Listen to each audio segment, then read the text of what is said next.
Terpanggil, ini panggilan jiwa dan bentuk kecintaan saya terhadap bangsa dan negara.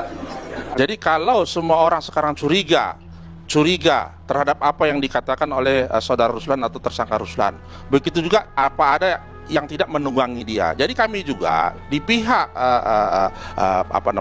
tersangka mencurigai juga, ini penyidik ini siapa yang nunggangin.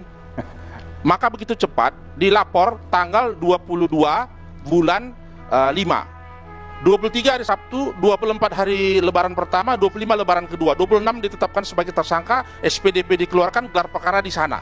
Siapa yang menyuruh begitu cepat? Makanya bisa begitu cepat. Setelah itu 20 hari Rabu kosong, hari Kamis dengan pesawat khusus menjemput saudara Ruslan. Hari Jumat dengan pesawat khusus dibawa lagi ke Jakarta. Berapa biaya yang dikeluarkan negara hanya seorang Ruslan yang tadi kata profesor, kapten, ngomong aja nggak becus, isinya jadi nggak jelas. Untuk apa negara melakukan itu? Ada apa sebenarnya? Jadi saya harapkan analisanya lebih jauh. Kenapa polisi harus berbuat begitu? Jadi Ruslan ini pada tahun 2017 sekitar bulan 4 atau bulan 3 dia menangkap 5 TKA Cina. TKA Cina itu ditangkap karena bekerja tanpa ada visa.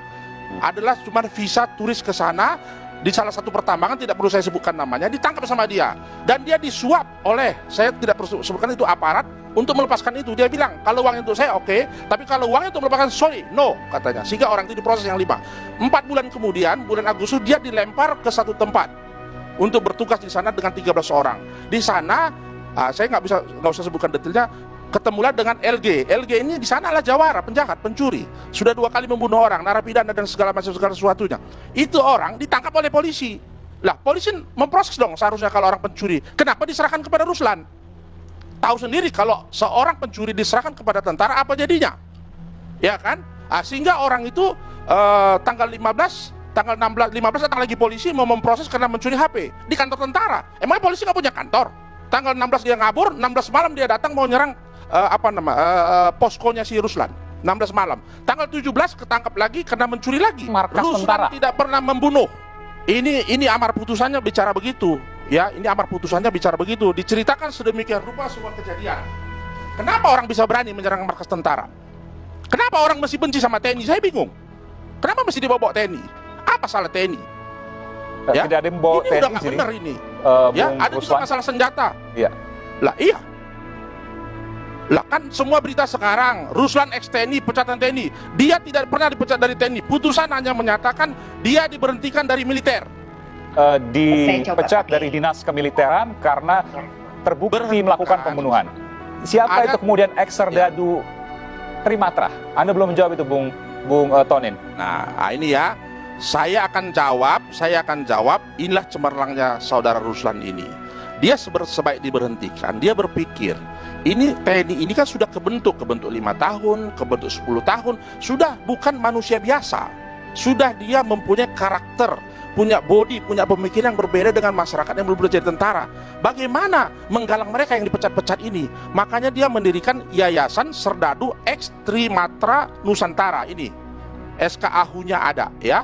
Ada anggaran dasarnya, ada penasehannya, dia ketua, sekretaris ada. Jadi pemikiran cemerlang. Bagaimana supaya ex-TNI ini kalau sudah diberhentikan supaya tidak liar. Ini kan 3 angkatan ini, ada laut, udara, dan darat. Kalau polisi saya nggak tahu ikut apa nggak di sini. Nah, pemikiran seperti itu, ini maka digalang. Mantan pidana aja, narapidana itu ada kesatuannya supaya mereka bisa masuk ke dunia baru, punya komunitas. Ini ex-TNI dibiarin, nggak dipikirin oleh negara atau apa. Dia memikirkan cemerlangnya, makanya dia membuat namanya, kan sekarang era ITE, makanya dia membuat WA Group, ada di Jakarta grupnya, ada di mana-mana, ada ketua wilayahnya. Nah, Ruslan Buton, ada berapa anggota di sana? Iya. Kalau yang saya tahu itu sudah sampai ribuan mereka. Jakarta aja sekitar 700. Pokoknya yang sudah diberhentikan, itu ikut menjadi anggota. Begitu mulia. Nanti saya kasih anggaran. Saya nggak sependapat kalau yang saya ngomongkan ini dibilang sinetron Korea. Berarti merendahkan derajat kami sebagai advokat, ya. Jadi kami ini sedang melakukan pembelaan, menyatakan fakta sesungguhnya, melakukan upaya hukum, melakukan upaya hukum sesuai dengan hukum yang ada.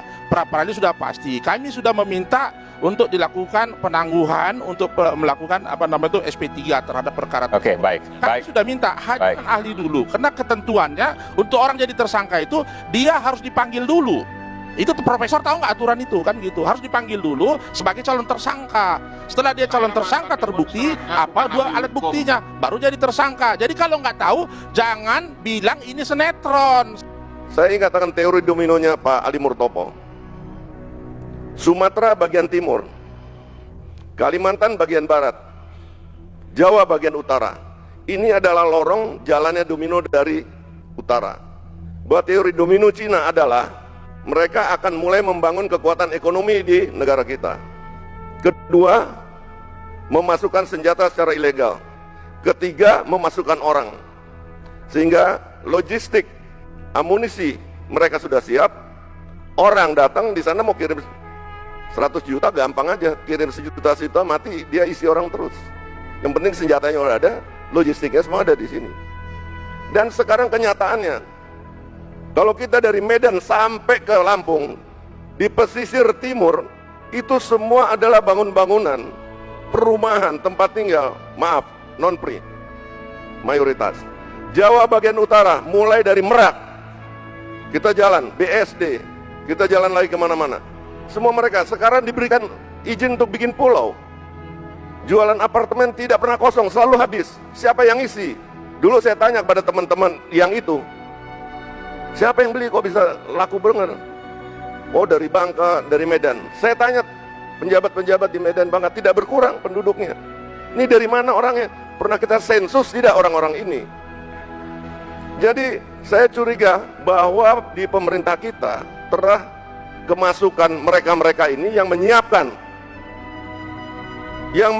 satu gerakan mengembalikan komunisme, karena kita ingat tahun 65 itu bukan komunis Rusia. Kita putus hubungan dengan RRC karena mulai dari situ hubungan Bapak Subandrio pada waktu itu. Jadi ada aparat-aparat kita yang pengambil kebijaksanaan di pemerintah, bahkan legislatif kita sudah kemasukan dan sudah mereka bisa memutuskan dan mengambil kebijaksanaan. Ini yang harus kita bersihkan. Dan sekarang lagi anehnya, ada yang mengatakan penjabat kita, oh biarkan saja mereka pakai kaos itu yang lambang-lambang komunis atau PKI. Itu mode lagi ngetren sekarang. Ini harus dipertanyakan. Ngerti nggak soal keamanan negara gitu. Dan saya masih mengalami zaman komunis itu. Tahun 65 saya juga ikut membasmi mereka. Bahwa PKI ini memang OTB, organisasi tanpa bentuk selalu. Dan mungkin di dalam anggota saya ada, di dalam FPI yang mungkin ada, yang pakai baju-baju kiai sekarang yang mengadu domba dan segala macam jadi dukun juga banyak.